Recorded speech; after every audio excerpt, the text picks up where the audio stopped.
আসসালামু আলাইকুম রহমতুল্লাহি আবরাকাত। আজকে আমি আপনাদের সাথে রাগ করব না। আজকে আমি আমি আজকে কিছু বলবো না। এই যে মিনমিন মিনমিন মিনমিন করে, এই যে মিনমিন করে পাকিস্তানি মিসাইল বাংলাদেশে চলে এসেছে। কি হবে এখন, কি হবে এখন, কি হবে? ভারতকে তো এই মিসাইল দিয়ে মেরে ফেলবে। এই যে পাকিস্তানি যুবক এসে আজকে বাংলাদেশের মেয়েকে বিয়ে করেছে, এখন তো তাদের শ্বশুর বাড়ি হয়ে গেছে। এখন তো তারা শুধু শুধু মিসাইল নিয়ে আসবে, মিসাইল।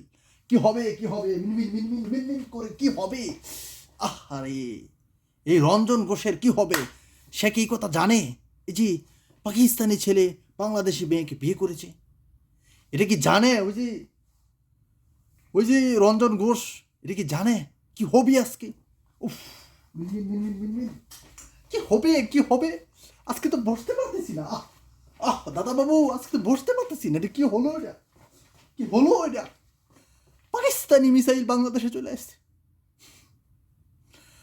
এই রঞ্জন ঘোষ কি জানি নাম, হাতের কি গুম হইব চিন্তা করতেছে। এই খবরটা এখনো মনে দেখছে না।